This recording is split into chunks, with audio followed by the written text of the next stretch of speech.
broadcast is now starting. All attendees are in listen-only mode.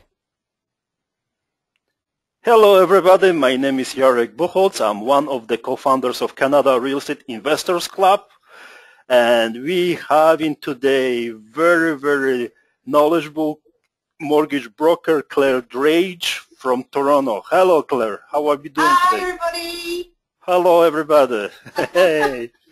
We had a very nice conversation prior to our webinar, and we are excited about our new magazine. Claire, she is give us a lot of positive feedback. Thank you very much for it, right? However, the most important thing for today is to learn about how to finance the stigmatized homes. Wow. Wow, we having a ghost, but that's not Halloween yet, right? So what kind of stigmatized homes you are having in mind, Claire? Can you just give us, go ahead. Yeah, we're going to sort of talk about, when we talk about a stigmatized home, it's basically a property that the lender that you're wanting to get the finance from has an issue with. So we're going to talk about rooming houses, grow-ops, buy and flips. You know, location is always a key thing. There's default drive. Was there a murder in the home previously? Perfect. Like all of these things that can be attached to a property, zoning, the bylaws, where basically the home has become stigmatized. You can get the financing, but the lender's going, well, we don't kind of like the home because it's got knob and tube, or it's got a below ground oil tank, you know, things like that. That's what we're going to talk about, those tough properties to finance. Perfect. So are you okay to switch to your monitor? Yeah, absolutely. Just give me a sec. I'm going to...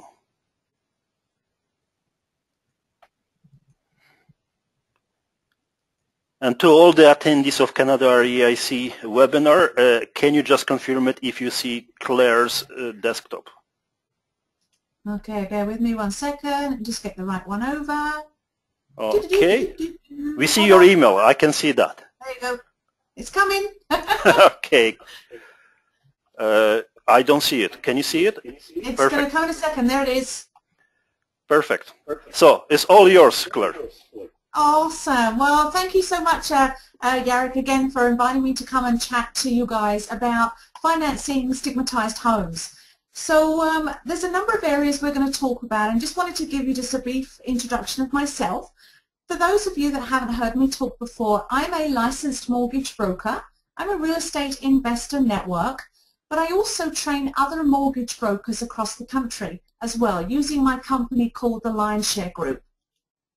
So financing stigmatized homes. Before I go into the presentation, I have a little bit of a disclaimer. And the reason behind this is this webinar, we cannot possibly cover all the possible financing options and every situation.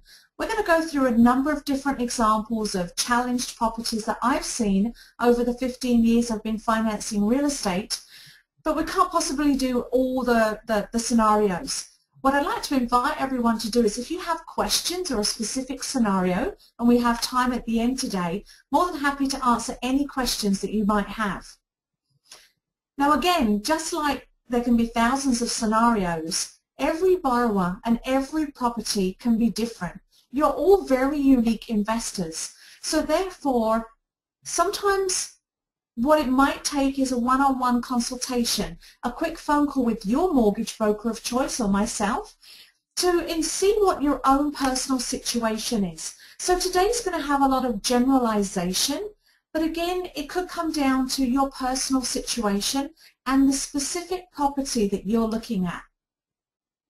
Of course, none of this should deem to be applied to every financing need.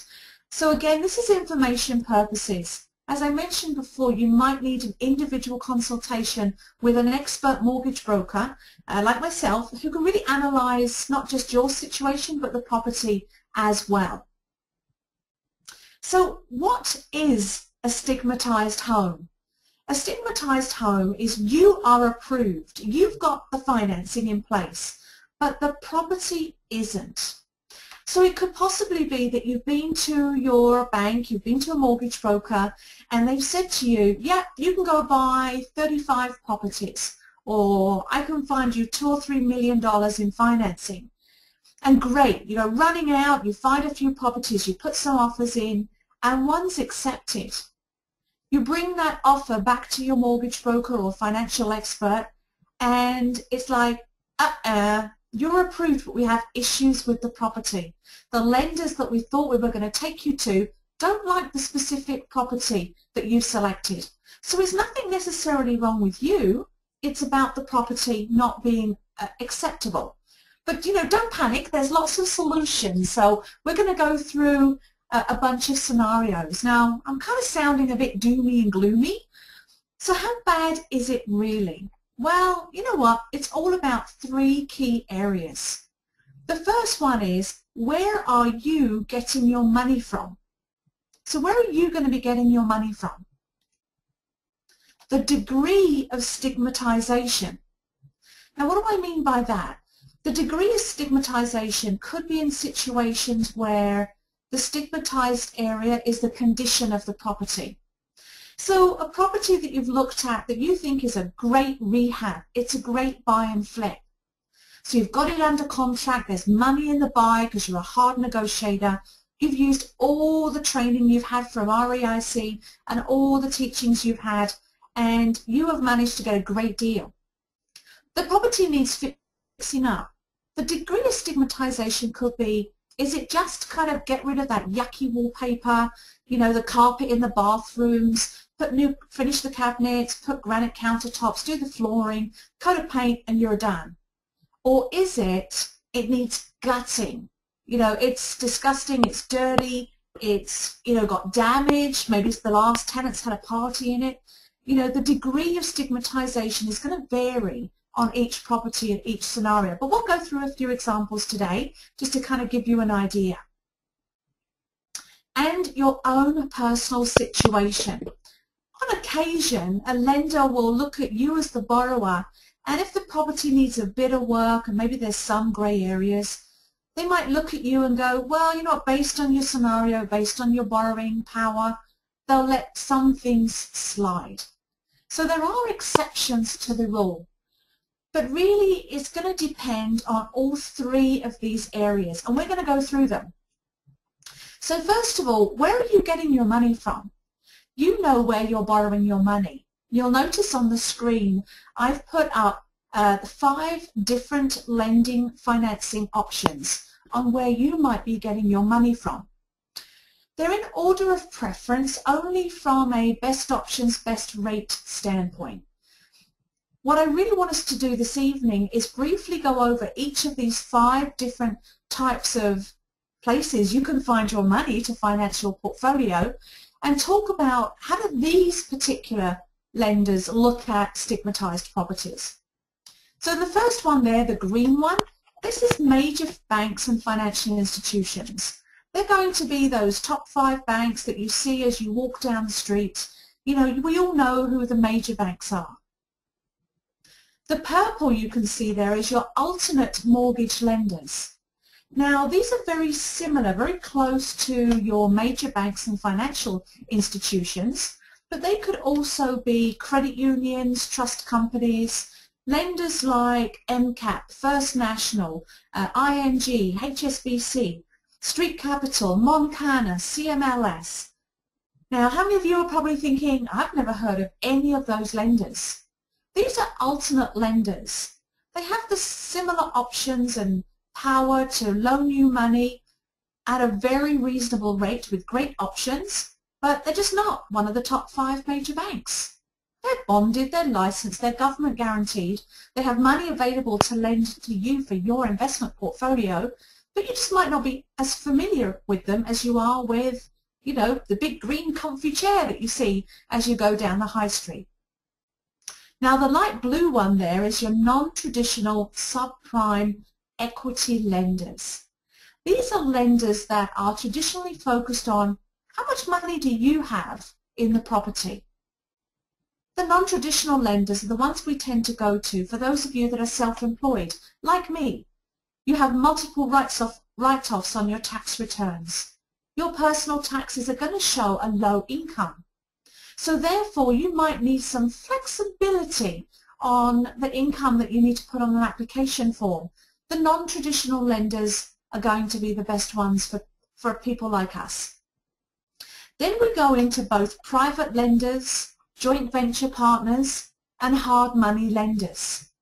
We've had some webinars on these topics before, so you'll be very familiar with them. And of course, if you haven't had a chance, you can always watch the recording of these past webinars that we've talked about private lenders and joint venture partners and hard money. But I think we all know that these individuals are way, way more flexible. But I want to sort of break it down a bit further, and let's look at all of these 5 areas in a bit more detail. And again, remember, anyone that has any questions, please don't hesitate to type them out using the question format on the webinar, and we'll have time to answer all your questions at the end. Or indeed, Jarek will step in and make sure we get them answered for you. You bet. So let's look at qualifying for financing with each of those 5 sort of areas of lenders I've just gone through with you briefly. Remember the first one was those major banks, you know, those on the high street, you know, the ones that you see regularly. They're going to provide you with best rates and best options, but they are going to be focused on both you and the property that you purchase. So what's going to be really important is that the property is just as important as you are. So some of the flexibility or even the ability to borrow at all on a stigmatized property could be limited with your major banks. Those alternative lenders, you know, those credit unions, trust companies, those lenders that I rattled off that you might not have heard of, they again will give best rates and best options. But again, they're also focused on both you, the borrower, and the property. So maybe, again, not as flexible on those stigmatized little tweaks and challenges you might find. Non-traditional lenders. Remember those ones I said that they, you know, not so concerned about you as the borrower? They are mostly focused on the property. So I guarantee you they're going to be extremely focused on what's the property like? What's the condition? What's the marketability? What's the depreciation in value or the potential challenges they may have when you default? Then, of course, let's bundle together our private, joint venture and hard money lenders. So they're focused mostly on the property and their fees and interest rate. Their return, what are they going to get back by loaning you money? They want to know about their return, plus what can they seize if you default. So I know that sounds negative, but we have to be real. Your private lenders, your joint venture partners, they are taking a much higher risk in investing in you, but also potentially the property you have that has some stigmatization. So therefore they're going to want to see a higher return, but they want to get their money back. They don't want to lose money. And they don't really want to own real estate. They want to make sure they get their return on their investment so they can continue to invest even more. So let's talk about the degree of stigmatization. Do you remember I mentioned earlier, you know, it depends how bad it really is on what your options are. So we're going to go through a number of different scenarios, and I'm going to give you a description of the stigmatization, the perceived risk by the lender, some solutions on how to overcome these challenges, and some few samples. So the property condition and issues with the property itself. Location. Remediated grow-ups. Impact of neighbours. Have you driven down a rough street and wondered, you know, this is a great opportunity to invest. Maybe it's going to be a rejuvenated area in the future. But the one thing you've got to remember is you've driven down the street and viewed the property. Every lender, no matter where you're getting your money from, any of those 5 areas we've already talked about, don't forget they can drive down your street as well. Google Maps and vpike.com is amazing technology when it gives us the ability to drive down the street from the comfort of our chairs and our computer screens. Your lender can do that too. So the key thing with that is lenders are going to do that. If I send a private deal to one of my joint venture partners, trust me, I better be sending him the link to Google Maps, because he's going to walk up and down the street and see what the surrounding area is like and the neighbours. Condo issues. Now, in certain areas across Canada, sometimes there's issues with the status certificates. And we're going to talk about that. We're going to talk about all of these in a lot more detail. Default drive, I call it. So when you have a specific area, a specific part of town where lenders have been hit hard with defaults, it could be an area where the demographic of the property owners or tenants is reliant on one or two industries, maybe the factory at the end of the street, or the plant in the next small town, or maybe it's a mine, or some kind of operation where it could be a single industry town, where all of a sudden they've laid off 500 employees. And there's a big mass of defaults that occur all at once.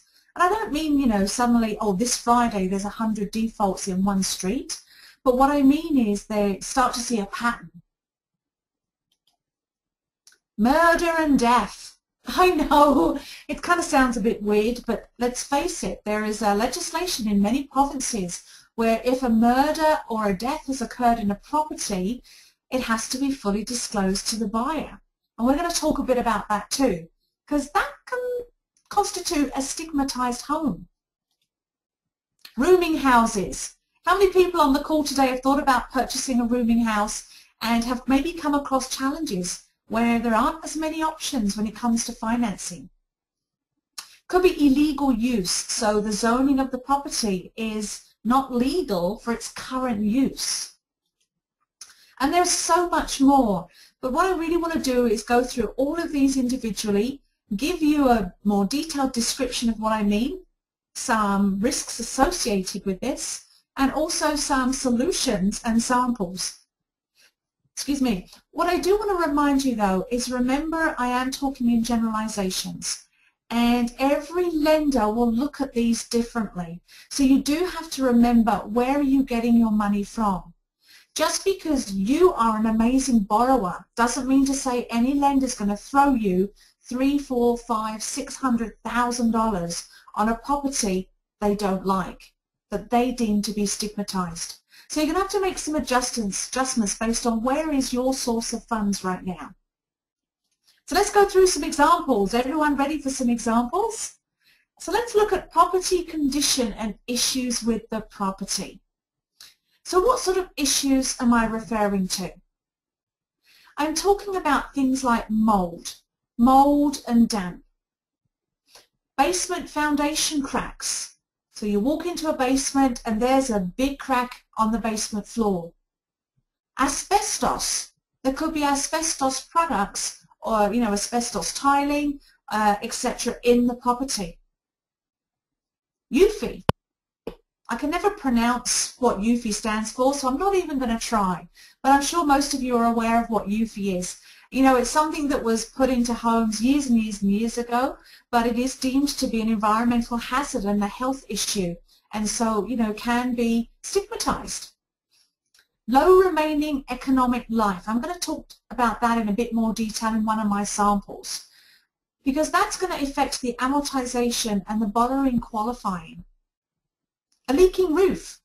Maybe the property is absolutely fine, but there has been a leak in the roof in the past, and there is lots of damp, there's lots of sort of markings on the ceilings in the bedrooms, so it's showing some issues with the roof.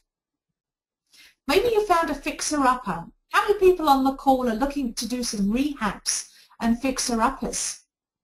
That's could be a risk issue for a lender. Maybe there's no retrofit certificate.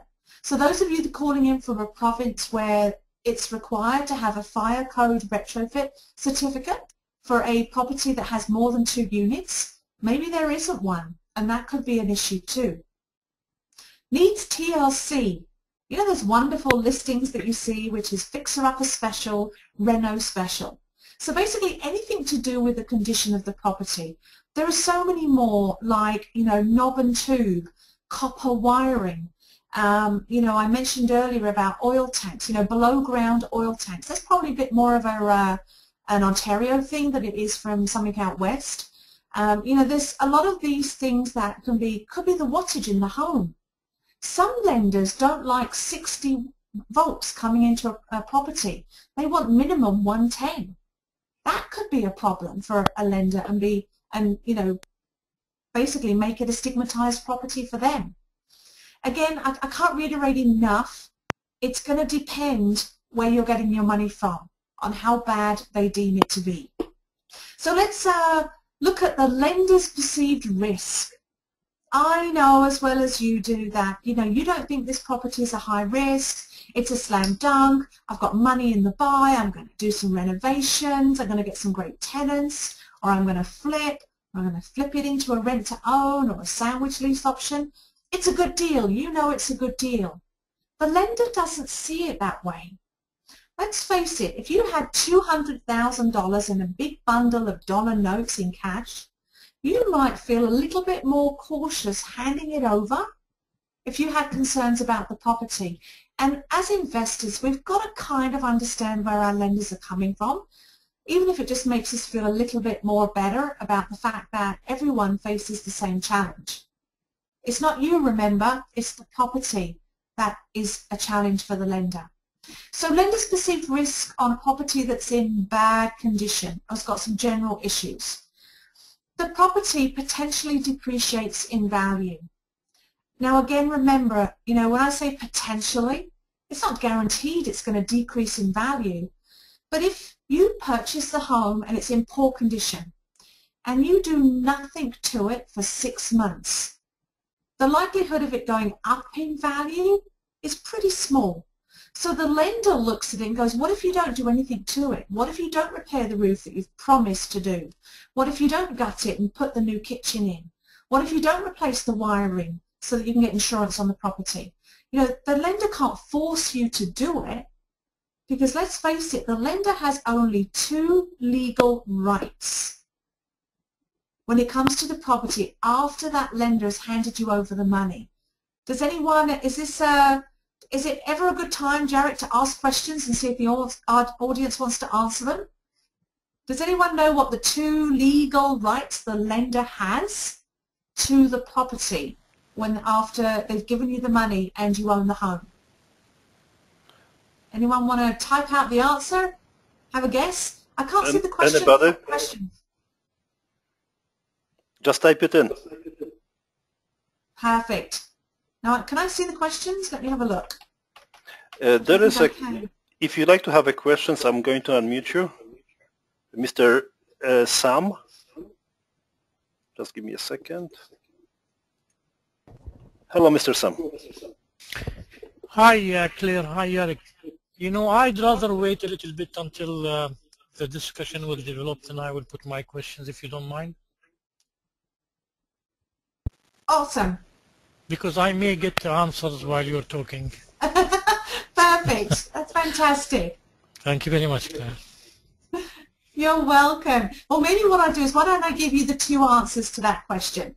So there is 2 responsibilities, or sort of legal responsibilities, that the lender has after they've given you the money. And that is for them to give you quiet possession of the property. So they can't enter the property without prior permission. They can't legally knock on the door or harass you for no reason at all. So, that's one of the requirements. The second one is they've promised to give you the money for a certain term, so they can't ask for it back. So there's a couple of legal responsibilities the lender has to you when they give you the money. So because once they've handed over $300,000, $50,000, whatever it might be, unless you default, unless there is, serious legal issues, they cannot just kind of keep harassing you to fix the roof and do that unless they've got it in writing when they gave you the money.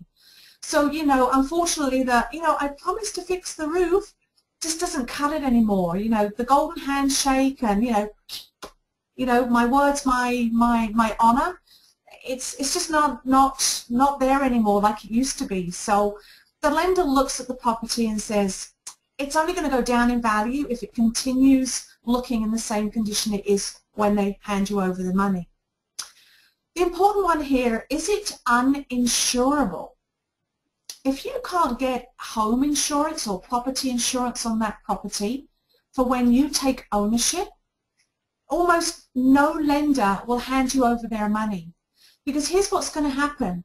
So I'm a private lender. So I'm a private lender and you've asked me for $200,000 for 30 days or let's say 90 days. You've got to buy and flip. So you found a great property, money in the buy, you want 200 grand of my money. But the property is in such bad repair, knob and tube, wiring disconnected, maybe the cat lady was living in it, like it's bad, bad, bad. You can't get insurance on it. So what could happen to my money as the lender? I give you $200,000 on the 1st of February, the property is not insured. On the 2nd of February, it burns down. The property is not insured. All I've got is value in the land and a big headache because now I've got environmental issues. Was there anyone in the home when it burnt down? Is there liability issues? The last thing any lender wants is to have their name on the front of the newspaper saying, ABC Bank financed home that killed 3 people in a fire that wasn't insured. These are all things that are concerns for lenders. So I know it's kind of not what you want to hear, but the reality is, it is the reality. So again, it's important to know these things. Some lenders just don't want to finance a DIY project. You might walk away halfway through the project. There could be liability during the renos. So say you buy a property, it's uninsurable, you can't get insurance on it, you have 10 workmen in the property, and one of those workmen falls off a ladder and breaks their neck. I mean, obviously, touch wood, that never happens, but it could. Your insurance isn't going to pay out because you don't have any. Your liability is opened up. And that is perceived to be a higher risk to the lender because you're more likely as the borrower to walk away and let it go into default and the lender loses their money. We've always got to kind of remember the lender doesn't want to own the property. With the exception of a few private lenders, they probably wouldn't mind owning the property, but a majority of lenders want their money back, their interest, and the perceived profit that they thought they were going to get when they gave you the money in the first place. What's your experience doing renovations? Will it be done to code? How many of you have watched those Reno disaster programs on the TV? So, we've all looked at homes. I know as fellow investors, you've all, looked at homes and seen dodgy DIY projects. Someone's trying to fix something. So, these are all things that the lender perceives to be a risk. So, doom and gloom? No, it's not doom and gloom. Let's look at some solutions for you. So one solution is a mortgage called a purchase plus improvements mortgage. So what does that mean? You've identified a property. So let's look at a regular standard flip, for example. So you found a property that you've got under contract for $250,000. And the property is livable, it's habitable, you can get insurance on it. But maybe there was an old lady living in it for 35 years. So, that rotten old flowery wallpaper and the linoleum needs to come out. It needs totally redecorating, new kitchen, maybe knock down a few walls and open it up a bit. You've determined that the improvements are going to be about $40,000. So therefore, we could actually provide you a mortgage based on the purchase plus improvement value. So you buy it for $250,000 and you provide me with quotes for the $40,000 of renovations. We can then set up a mortgage based on an actual value of $290,000 That's the improved value. Now when I say improved value, in purchase plus improvements mortgages, the improved value is the purchase price, cost of renovations equals the improved value. The actual value, we know there is more money in some circumstances in the sweat equity you've put into the property. So the lender will provide you financing, so might do 85% of $290,000. So you're getting some extra money to finance the renovations. Now, it's an amazing product, but here's the downside. The downside is, on closing, the lender is going to send, let's for argument's sake say the full 290, the lender's going to give your lawyer the full 290,000. The lawyer is only going to be allowed to give the vendor, the seller, the 250 because that was the agreed purchase price. The lawyer will retain that $40,000 in his trust account. Only after you've taken legal title of the property and you've completed the renovations do you get your money from the lawyer. So the one thing you've got to be prepared for is you've got to pay for some materials to get the work done before you get your money back. But if you're working with a reputable contractor, what will happen is that contractor will know that there's 40 grand in trust at the lawyers, and they will be comfortable maybe only asking for a smaller deposit from you, knowing that when the work is done, their money is there and ready to go. So it can work when you're looking at doing sort of maybe 10 to 20% of the value of the property in renovations. That's called a purchase plus improvements mortgage. So I often find investors haven't heard of that, and it can be a great solution to that challenge, that problem. Could be a holdback for the work needed to satisfy the lender. Now what does that mean? So a holdback would be a smaller renovation or a smaller issue. So say for example the property is knob and tube. So the lender is saying we don't like doing financing for knob and tube properties. So what we say is, okay, no problem, why don't we get a quote to rewire the home. The quote's $5,000. So on closing, give us our mortgage minus $5,000. That will be held back, a holdback at the lawyers, and then when we've taken ownership of the home, we've done all the electrical work, I can go to the lawyer and get my $5,000 back. So basically it's kind of like sometimes it happens where maybe there's a crack in the foundation and you've had an engineer's report which says for $2,000 it's a settling crack, a little bit of cement infill or whatever they do, and it's fine. So an engineer has provided a report and a quote. The lender might say, you know what, we're going to give you the money, but we're going to hold back $2,000 till you fix that crack in the foundation. The minute you've done it, you get an inspector to go around to confirm it's been done, you get your money from the lawyers. So this really happens in situations where maybe it's a few $1,000s or something that the lender's not just 100% sure about. You can use it as leverage. You can use it as a bit of a negotiation with the lender and say, well, what if we did this? Would that make you feel more comfortable? If you have to wait 15 days to get your $2,000 or $3,000 back, you know, why not? It could be worth it. So the other option is temporary private financing or hard money to purchase.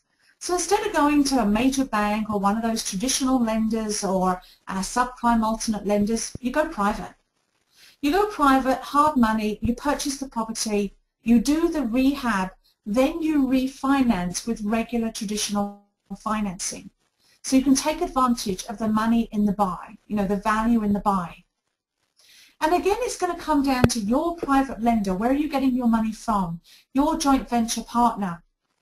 Maybe you've even got a line of credit on your principal residence that you can use to buy this property for cash, just temporarily till all the work is done, and then refinance and pull out the value in the work that you've done as well.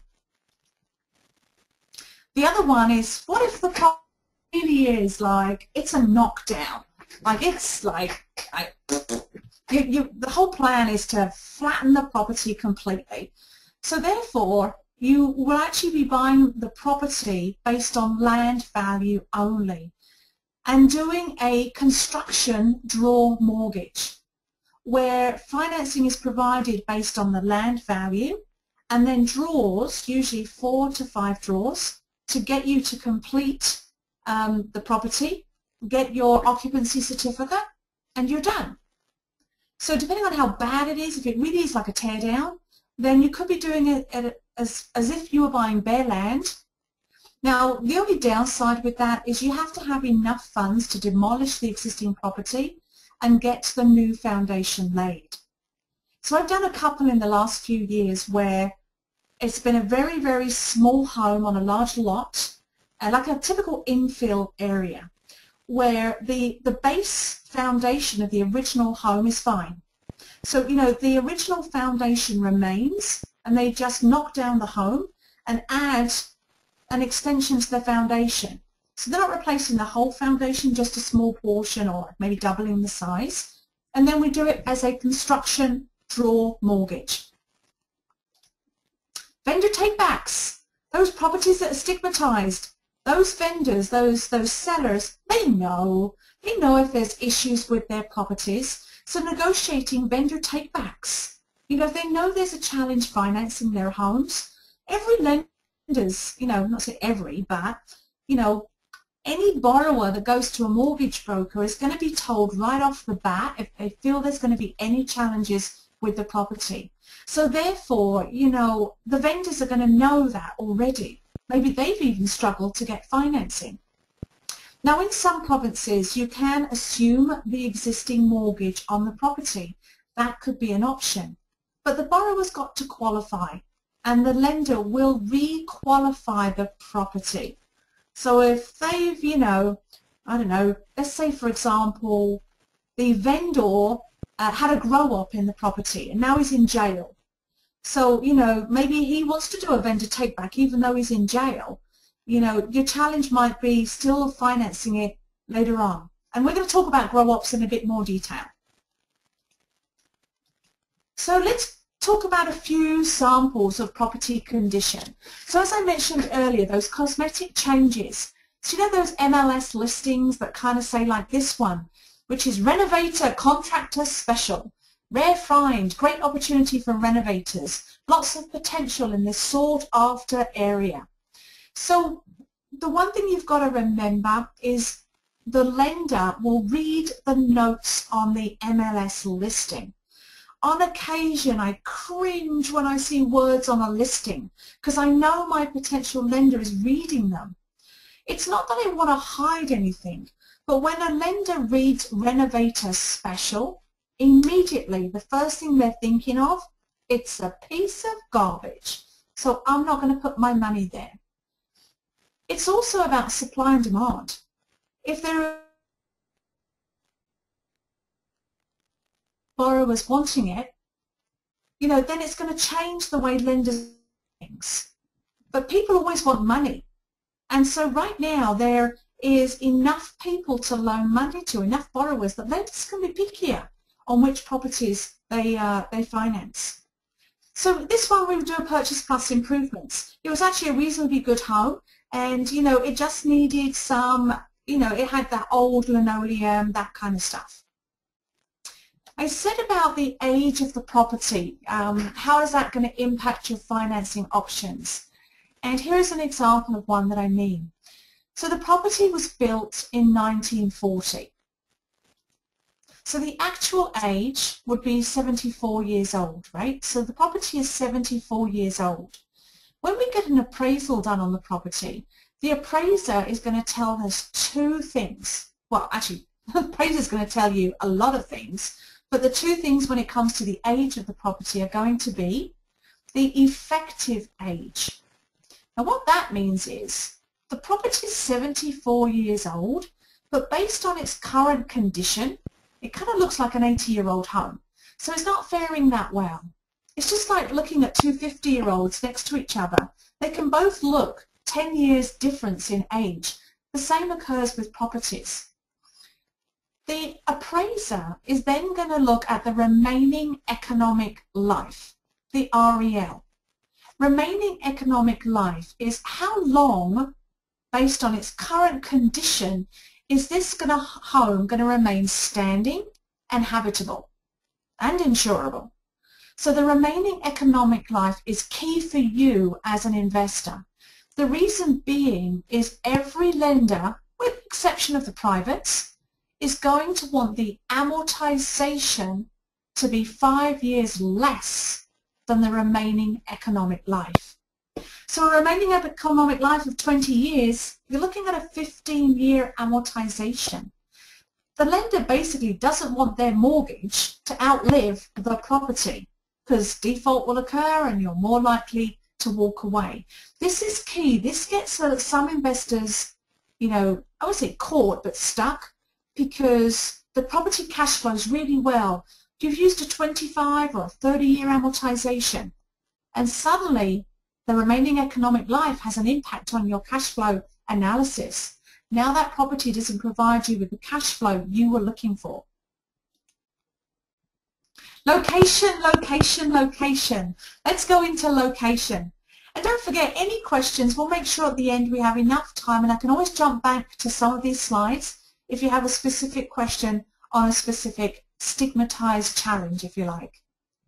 Location, location, location. We've all heard that, right? 60% of the value of a property is in its location. It can bode very, very well. So the issue could be the property is located in a neighborhood or area not acceptable to the lender. So what do I mean by that? What is the perceived risk by the lender? Could be environmental impacts on the properties, affecting marketability if default occurs. The borrower may walk away if the neighborhood continues to go downhill. Things like having a property 3 doors down from a propane gas plant. This was actually the explosion that happened a number of years ago in Toronto. It was half a block away from a neighborhood, and this is what ended up happening to that entire neighborhood. That whole area is now stigmatized because the homes were built near a propane propane storage facility, but there hadn't been a problem before. But now that storage facility blew a number of houses up, killed some people. Lenders now blacklist that whole area, not just because of the perceived risk, obviously to life and limb, but also the environmental risks. Because what's the contamination in that neighborhood now of the after the propane gas tanks all exploded? So again, we've got to kind of look at that whole location. Is there a quarry across the road? Is there a major manufacturing plant? What is next door to your property? So some solutions. Well, find a different lender. Not every lender is as picky on location as others. Some lenders, it doesn't matter where the property is, as long as they can get default insurance on it with CMHC, Genworth or Canada Guarantee, they'll give you the money because they've got an insurance policy if you default. And really that's all they're worried about. So it could be you just need to find a different lender.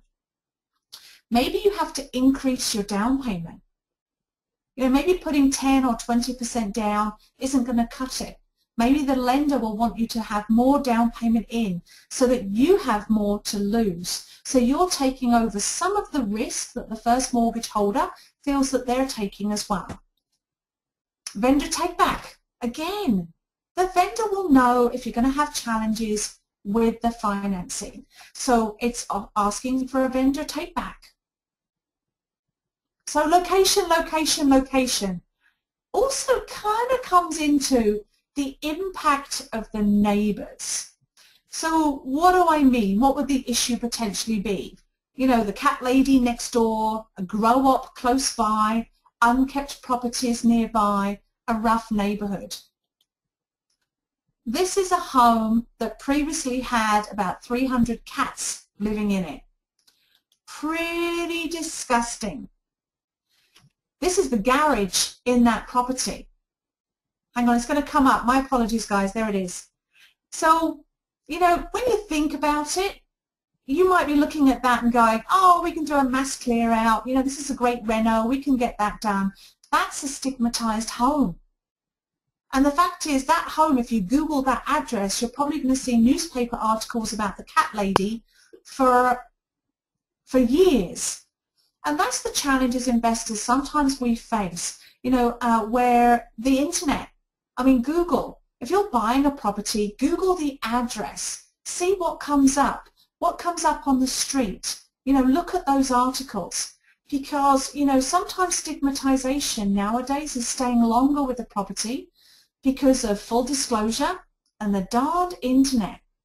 And, you know, if you think this is a great rehab, so you're like, you know what, I can see beyond this, awesome.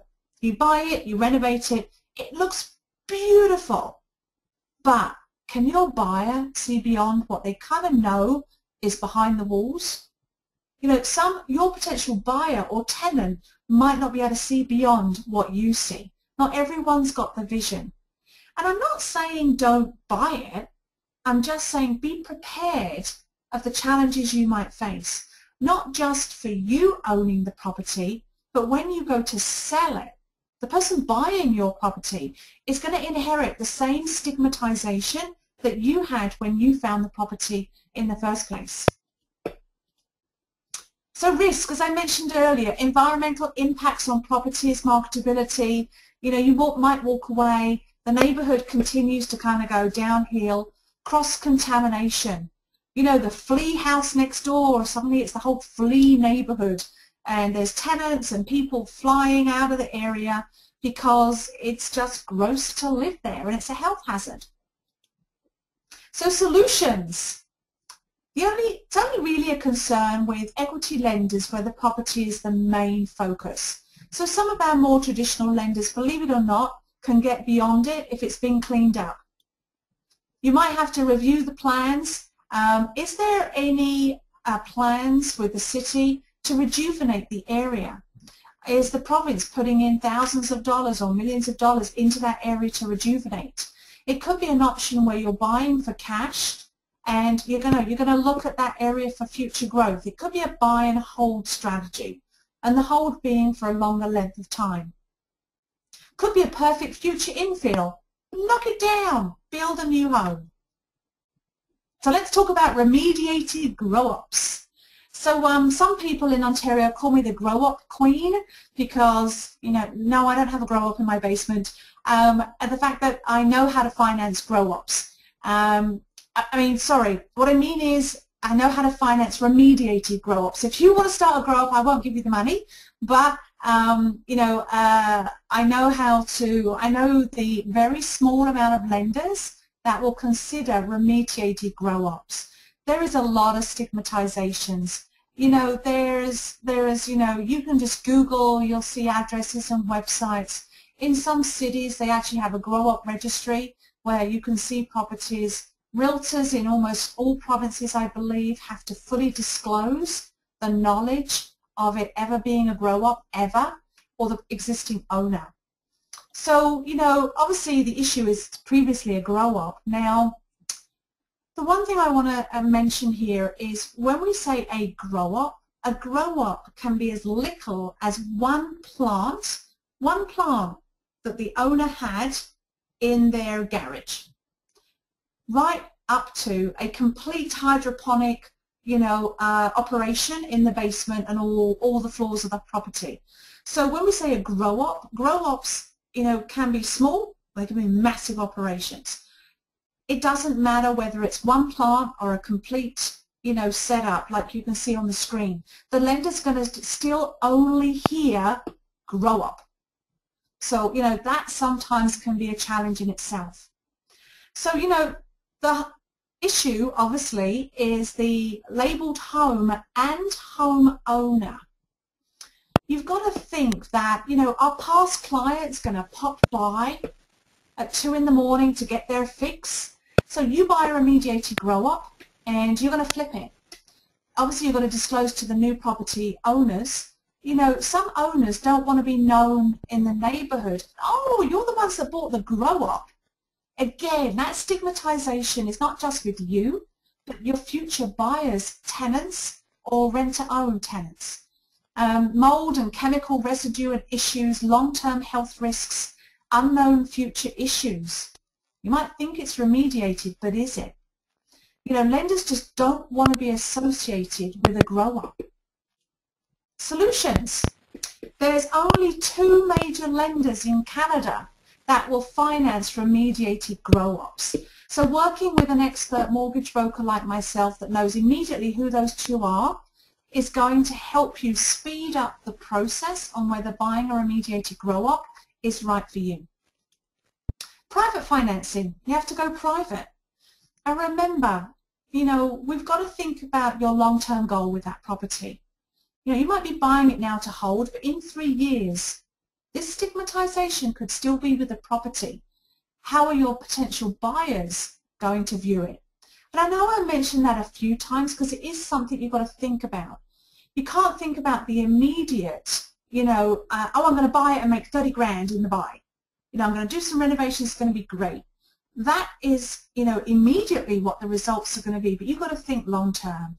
You've got to think right through to your exit strategy, whether it's today, next month, 90 days from now, 3 years, or 15 years. You've got to kind of bear that in mind. Buy for land value. Just like before, knock it down, build a new home. Vendor takebacks. Well, I guess unless they're in jail, because, you know, a lot of these are major operations. You know, the people are locked up. Home's been raided and they're locked up. So unless they're in jail, you might not be able to do a vendor take-back. So let's talk about default drive. So this is what I mentioned earlier when there's a high percentage of defaults in an area.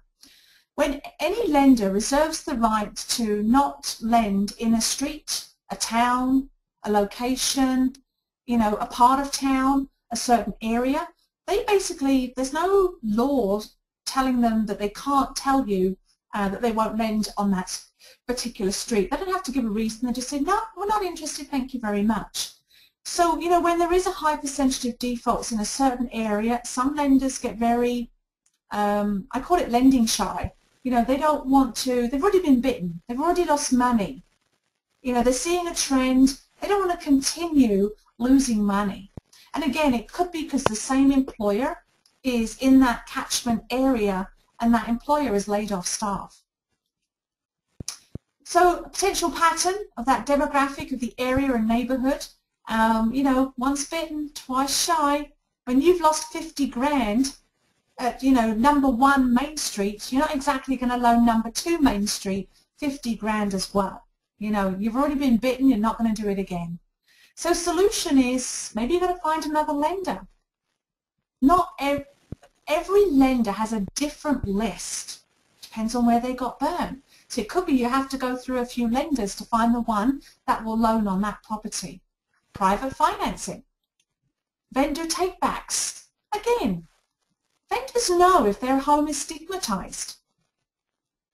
Condos.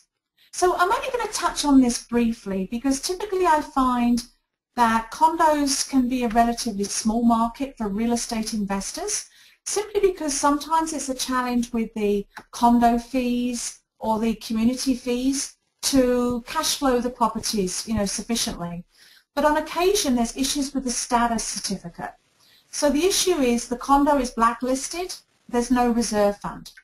Or there may be a small reserve fund which means that if there is any major repair that needs to be done, that the owners of the condos are going to have to put in extra money. If suddenly they have to put in extra money, that's deemed to be a potential risk from the lender. So those extra assessment costs, extra maintenance costs, poor property management, borrowers may walk away from a condo where there's issues financially with the whole condo setup. So, you know, some lenders, again, once bitten, twice shy, and they might well blacklist a whole condo building. If it's poor financial management, even the default insurers, you can call them up. They will never give you a list, but you can give them an address and they'll tell you if they will insure units in that building. Some from BC, for example, would have the tension cables was an issue for a while. So, you know, when tension cables was a form of construction and there was issues with them, you know, that was an issue with condos. So, you know, a lot of those have been overcome now with reserve funds being built up. But similarly, you know, that can be an issue with the lender. So solutions: make the lender review the status certificate before you lift the financing condition. So part of your financing condition should include getting a copy of the status certificate. Now, what is a status certificate?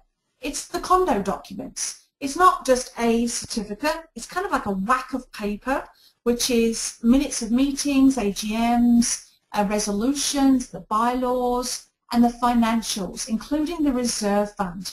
You want to get your lawyer to review it and also ensure it's acceptable by the lender as part of your condition of financing.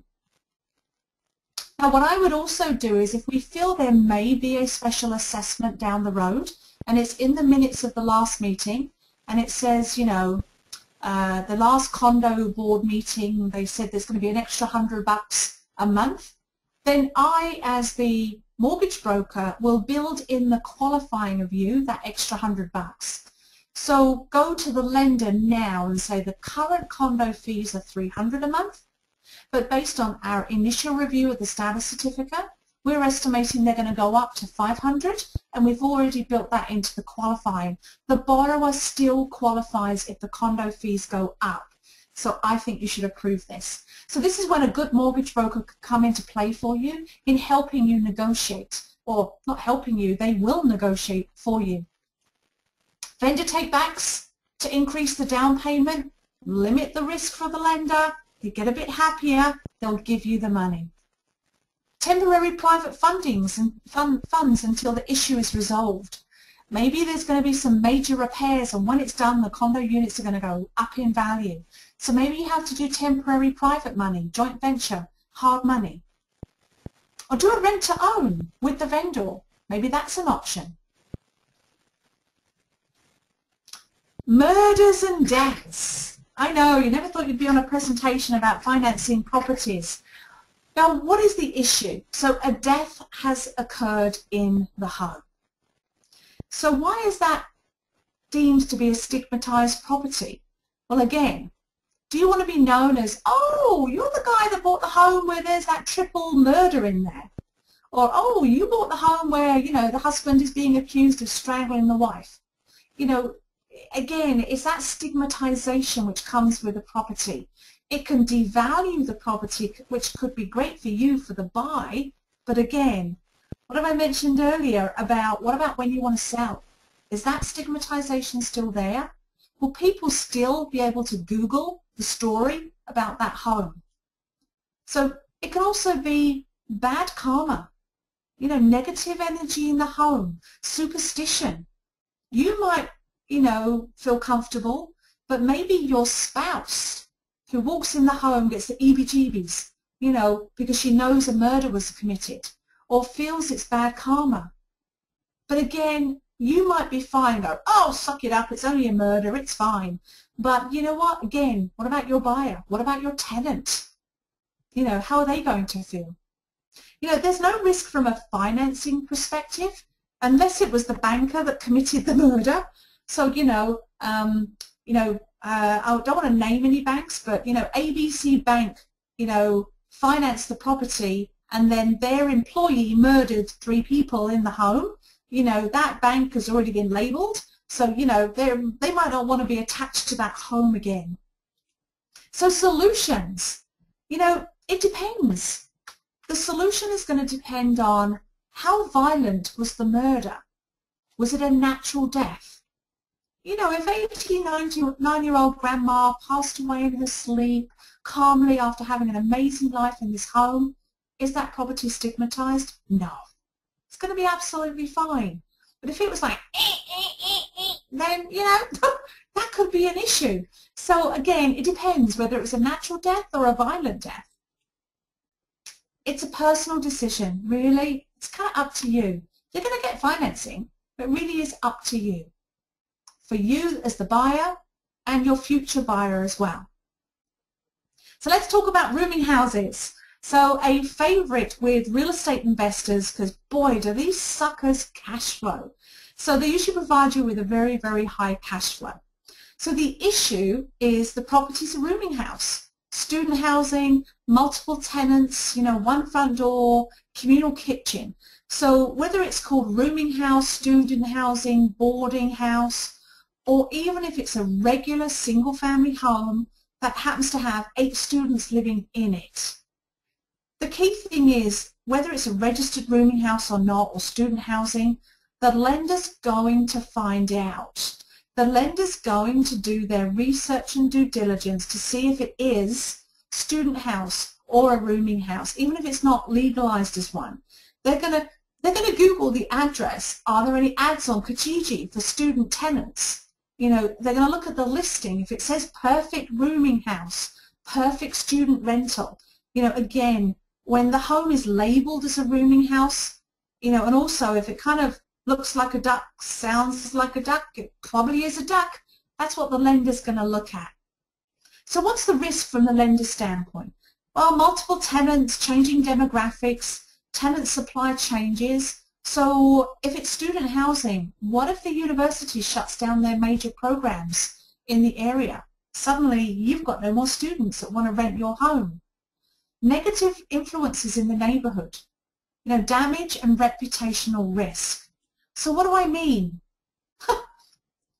This is what I mean. Do you want a call from the neighbors, with this that needs to be tidied up? Remember, you have 2 responsibilities to the lender on the property they've provided you with the financing for. Your major 2 legal responsibilities is to keep the property in good condition and sound maintenance. This isn't in good condition. So not only could this be an issue for the lender and the neighbors, but do you want to have to go around every Sunday morning and clean up this kind of garbage? Plus, is that your nice leather sofa that's outside for a party and having a bonfire? And of course, we all know what Facebook can do to your rooming house.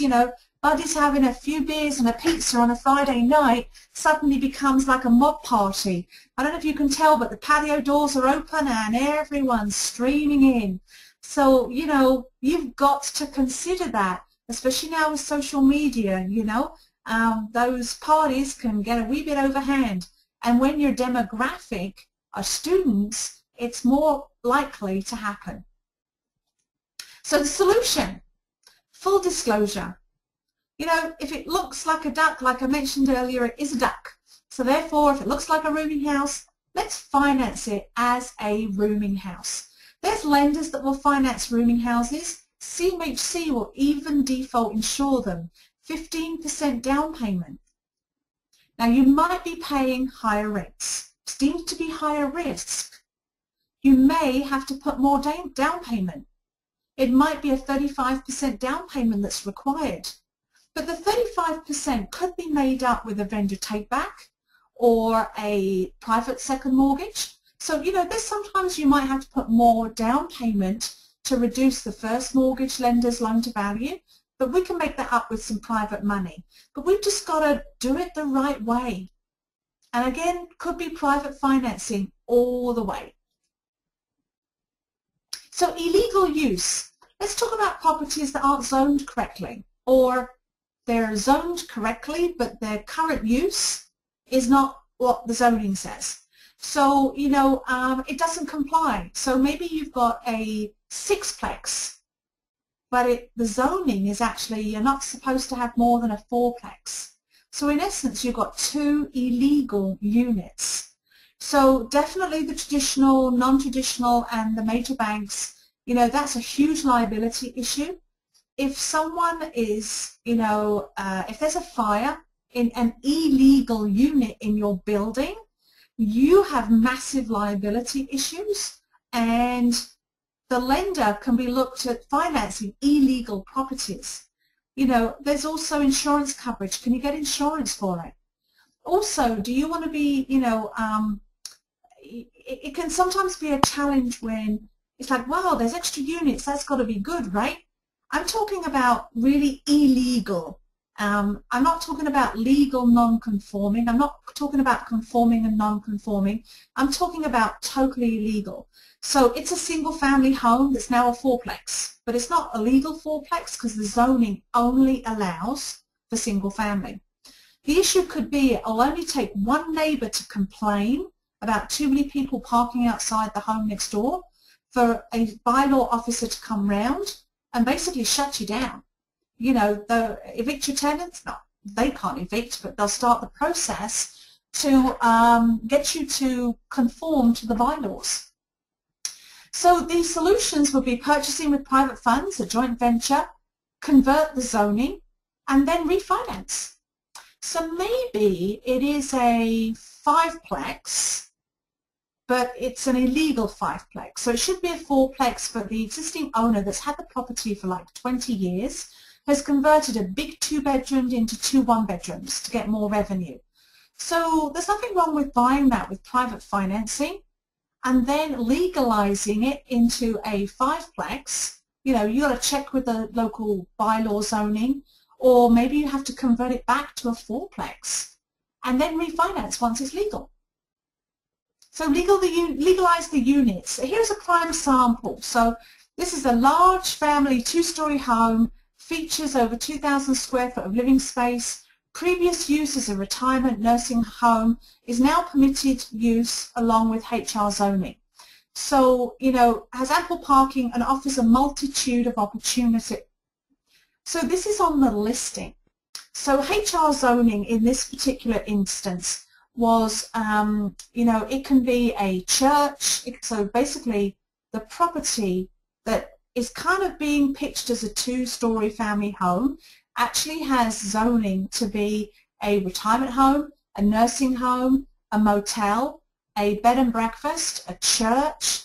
It can be a rooming house, a boarding house. It can be commercial offices. So when a lender's giving money over, they have no clue what you're going to do with the property because it's got a multitude of uses.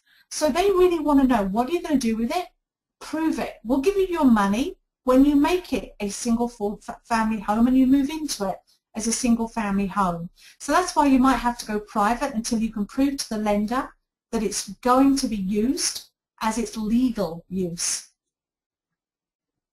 So I kind of popped a little presentation here about being capped out. So I have about 5 minutes to go, and then maybe we can open up the floor for some questions. So, you know, whether you're being capped out with, you know, not as many lenders to pick from, you know, lenders are starting to close the vaults on you, you're going to get capped out at some point. You really want to work with a professional that knows everything about things like which lenders to go to, what does a stigmatized home look like. You know, we want you to avoid the inevitable as much as possible. Now, when I say getting capped out, I don't mean like having your knees capped out. I mean kind of like, you know, lenders start to say, oh, we've given you 20 mortgages, we're not going to give you any more. What I want to do is, you know, remind you to focus on building a plan. Don't take money from the first lender that offers it to you. You need to plan strategically on which lenders to go to first, and that's where a good mortgage broker can help you. So we want to delay your capping out as much as possible. So I want to wrap up some of my recommendations for you. Work with an experienced mortgage broker, disclose everything. There's no good saying to, you know, the lender, oh, it's a beautiful two-story home, because when they send the appraiser in, if they do a Google map search, if they review the history of the property, they're going to find out its real stigmatization and if there is any issues. You'd much rather find out now on day one that you can't get money from that lender than go through 2 or 3 weeks of waiting just to find out. A good mortgage broker can tell you pretty quickly what your options are. Engage your broker straight away. I'll have clients that will send me listings and say, Claire, can you come have a look at this? Is there going to be any issues that you can see based on just the listing? I'll look at the zoning, I'll look at the age of the property, I'll do a VPike or Google Maps and go up and down the street, see if I think there's going to be any issues generally Google the property, do some online research before you go any further. You can do that within 5 minutes and have a really good idea. The property has not been pre-approved. Just because I might have said to you, you can buy 20 properties, the property hasn't been approved. This is the step we need to go through. We can spot challenges you might face, so better to know them now than later. Build a plan with your broker so you're prepared.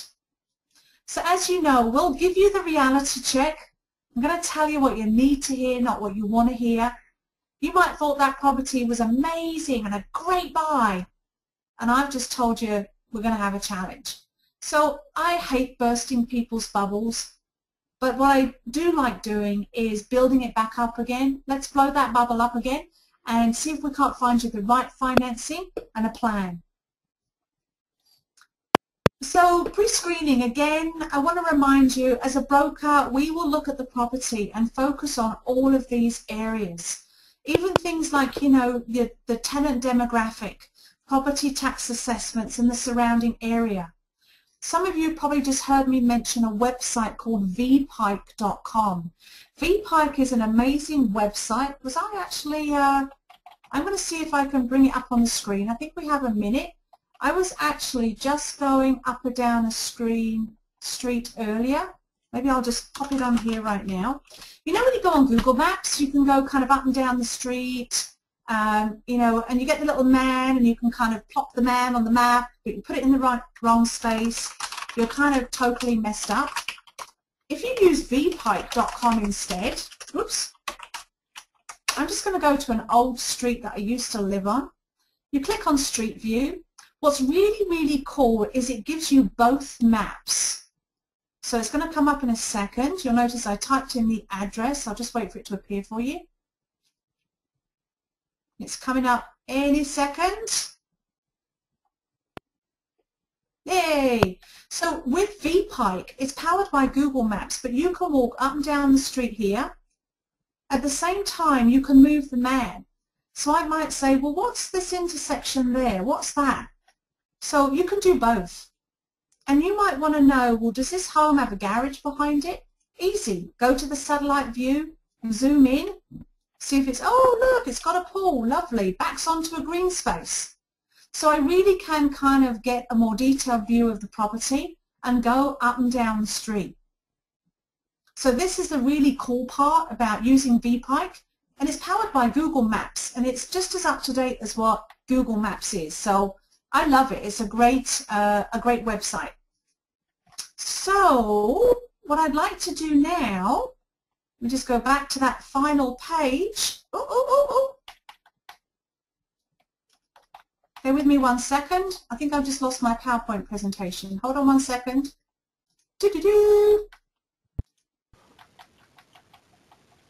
Or why don't I leave it there? And because my next slide was going to be questions.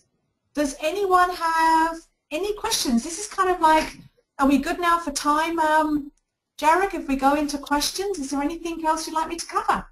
Of course. Of course we have a time for questions, right? So the guys, please don't hesitate to raise your hand at this moment, and Claire will be very happy to answer any questions related to the topic. So I see Mr. Sam. He has a following questions, so please go for it. I'm going just to unmute you. Allow me to find him first. Mr. Sam?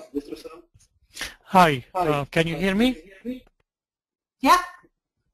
Yeah, Ms. Claire, first, thank you very much. That was a wonderful presentation, full of useful information, which represent your experience, that you are a reliable person to deal with.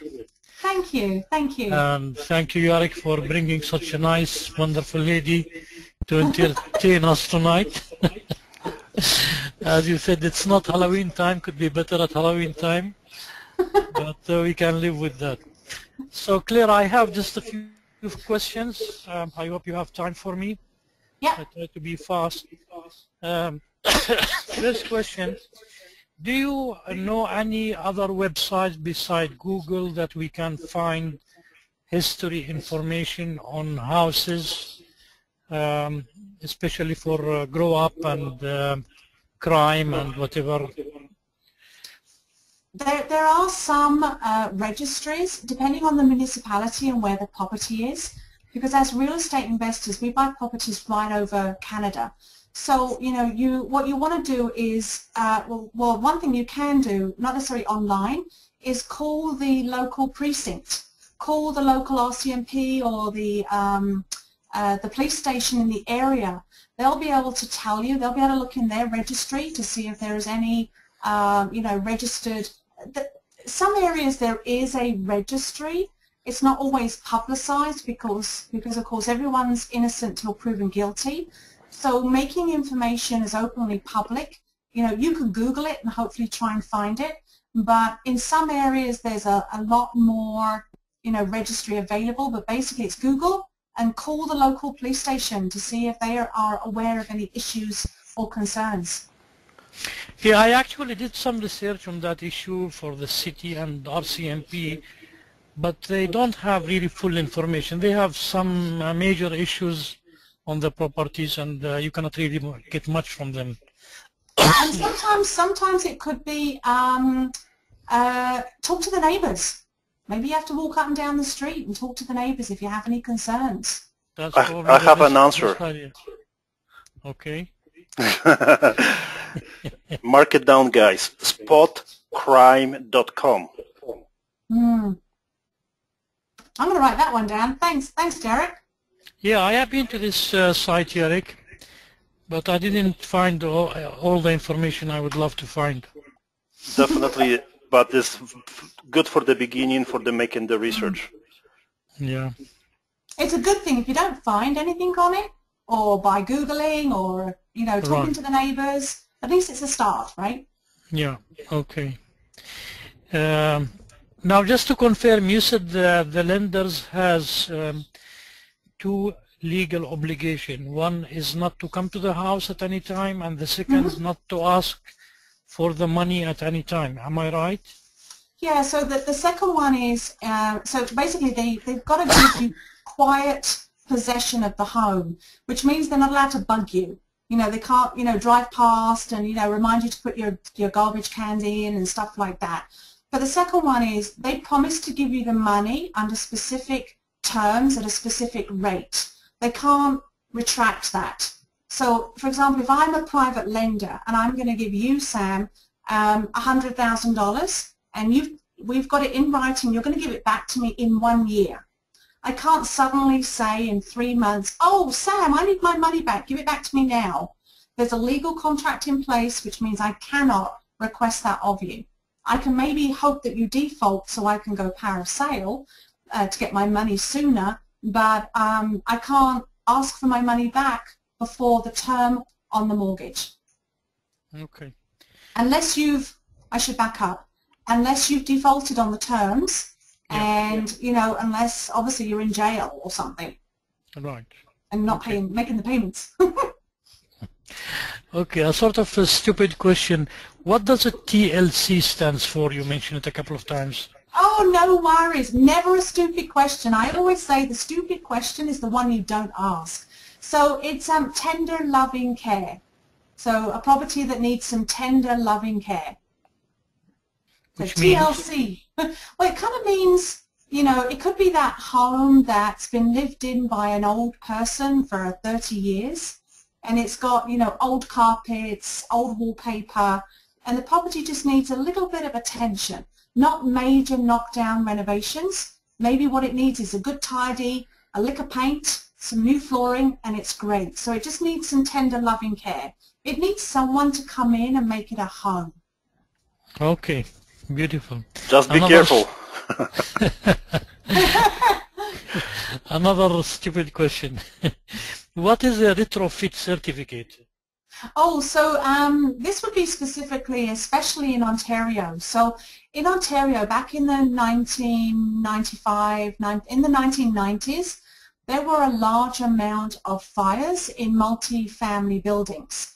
So, you know, anything from a duplex and higher, in 1996 it was made mandatory that any property of 2 units or more must have a retrofit fire code certificate, which meant that the property had to be to fire code if it had more than 1 unit.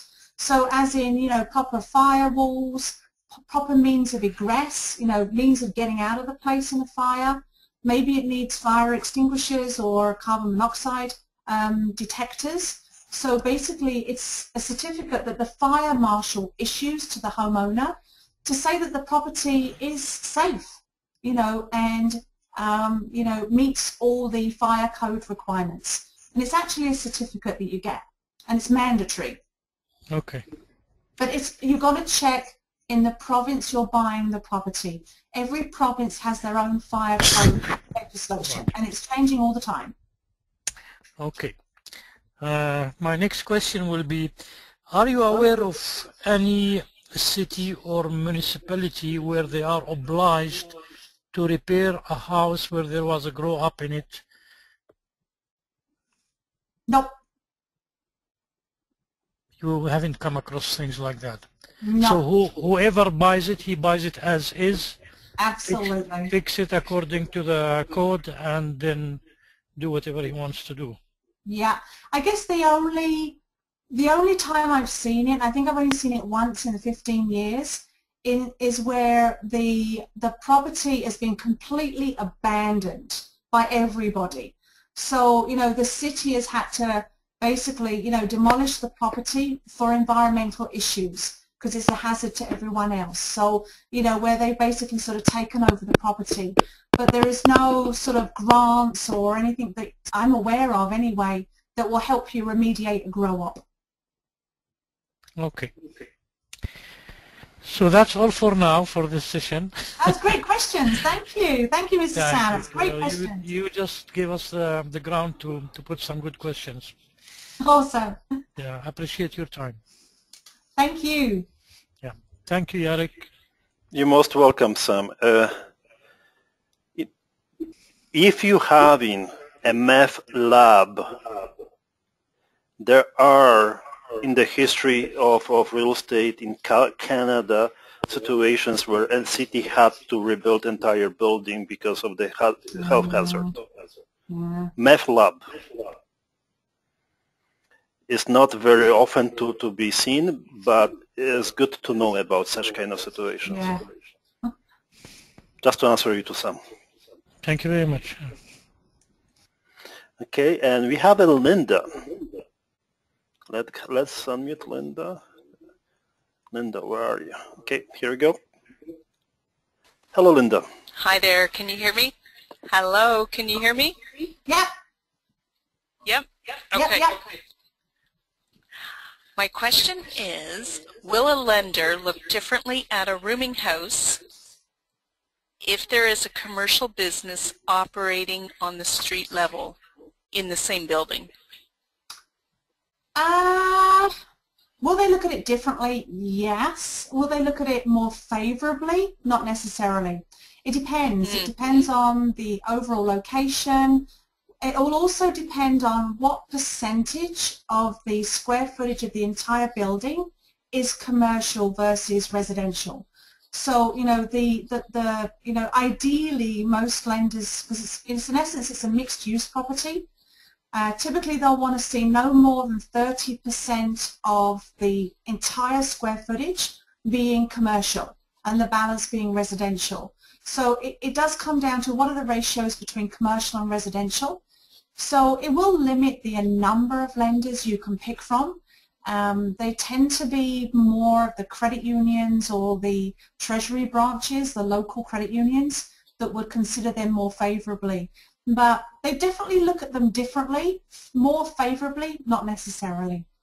Well, it depends on the tenant too of the commercial building. If it's an office, is it a professional practice? You know, if it's, I'll give you a prime example. Actually, I had one very similar. We had a tattoo parlor was in the commercial unit. So downstairs was a tattoo place, and then upstairs was you know, lots of students living. I had to go private with that one. No regular lender would touch it. Because okay, because I'm looking at one. Sorry, I'm looking at a property now where the lower commercial is liquidators, and then the upper is 5 rooming house tenants. They're not students. It would definitely not. It won't be an easy one because you've probably got like a communal kitchen upstairs. So it won't. You might have to go private. You might have to go alternate. So probably when you're looking at rates, you know, you're probably going to be in the 5 to 7% range, and you may well have to put 35% down payment. Okay. Because any lender that has a concern with the property wants to mitigate their risk. So if, you know, you want to put 20% down and the lender goes, well, you know what, we think this property is higher risk. In order to make the lender feel more comfortable, they just might ask you to increase your down payment. Okay. What was the website that Year.Her was talking about? Was that the Did you catch that? The spotcrime.com. Spotcrime.com. Oh, Spot. Okay, S-P-O-T. Spot okay, good. And thank you very much, Claire. It was a great presentation. My pleasure, my pleasure. Perfect. So are you sliding to your contact information? I was, but I can't see where it's gone. Hold on. I think I closed down my presentation. We've seen it. We can see it. There you go. There it is. It's coming up. Perfect. Just flashing through my database as I'm going through all my screens. Okay.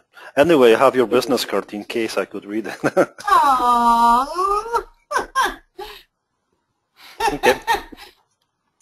Perfect. So is there any other questions related to real estate investing and operations, financing stigmatized homes?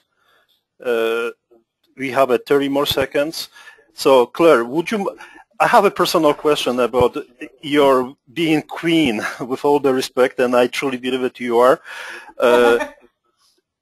You are saying that you can find the lenders financing the grow-ups after being remediated. Yes. And what kind of percentage, what kind of rates we can expect from that perspective?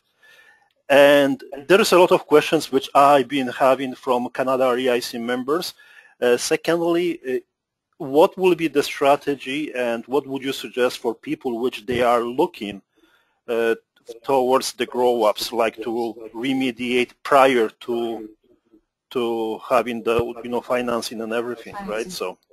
Yeah, absolutely. So to answer your first question, it's the realtors that kind of hunt me down as the grow-up queen, and the only reason being is because the general borrower sees a grow-up, so not as an investor, but a regular person that's looking to buy their first home, for example, or a new home, might see a remediated grow-up as an opportunity to buy a home cheap, because their value is always much less. So sometimes a regular purchaser is looking at the property because it's cheaper. You know, it's the one home on the street where, you know, not everyone is going to want to buy a remediated grow-up. So there's only 2 lenders, and they call me the queen just because I know exactly which 2 lenders to take the deal to. A lot of borrowers go to every bank trying to find the 1 or 2 lenders that will even consider them. But there are so many of them that the minute you say remediated grow-up, they have 0 interest. So, I mean, I just happen to know which 2 they are. And anyone that calls me, I'll tell you who they are. I won't say it over the webinar, only because it's recorded, and, you know, I don't want to get into trouble with any of the lenders that I name without their permission to advertise. That's normal. For them. That's normal. The second question you had was an investor wanting to purchase an abandoned grow-up, I guess it would be, right? A property that's an abandoned grow-up, it's not been remediated yet. So what you're looking at is, obviously you're looking at buying it for cash or private money or a joint venture, and you're going to spend a lot of, well, again, it depends on the degree of the grow-up that was in there. but you'll spend a lot of money obviously on remediation. You'll need to get an environmental assessor to come in and clear the home for occupancy. The city will have to clear the home for occupancy. I would say to you, and then obviously we can refinance it with the two lenders that will finance remediated grow-ups. I can't reiterate enough to you as investors on what you've got to think about is your exit strategy. If you're buying a home that you're going to remediate because you think if it costs you 50 to remediate, you can put 100 of value into the home, you've got to think of who is your buyer. In order for you to liquidate on your exit strategy, you've got to remember your buyer doesn't know there's only two lenders in Canada that will do remediated grow-ups. So you can't think that you remediating a grow-up is going to make this home the same as every other home on the street. So you've got to remember that stigmatization, you're going to fix some of it, but you're not removing it. As opposed to like a rehab or a flip, you know, a proper sort of rehab where no one will know that, it was just, a badly decorated property before and you've bought it up to date. So, buying grow-ups can be great because there is sometimes perceived money in the buy, but you can't really put a price on perception of your buyer. So who's going to buy it from you? What do they perceive to be the value of the home because it is a grow-up? Because the stigma is not just on the property, the whole neighborhood will know. Your kids will go to school and know, oh, you live in the grow-up house. That stigmatization isn't just on the home, it's on everyone that's surrounding it, So I had one client who had a story that he bought a remediated grow-up and, the next month after he bought it, the cops raided it. Because that's what they did every second Tuesday of the month, was they came round to the home and, knocked on the door and walked in and, so you just got to, that's what you've got to bear in mind. Don't think of it just as a cash cow. You can make money, but think of your exit strategy. Is your tenant going to want to live in a next grow-up? Because it's perception. Perfect. So thank you very much, Claire. Contact informations are online and visible to everybody. Linda, by all means, call Claire to find out more about possible financing and helping with your situation. To anybody who are attending and who are Canada REIC members, Claire is our dedicated mortgage agent, and by all means, she will deliver. I promise you that, guys, okay? So thank you very much, Claire, for your time. We do really appreciate all the time and looking for the next presentation, and appreciate very much your time. My pleasure. Thank you so much, guys. Take care. Good night.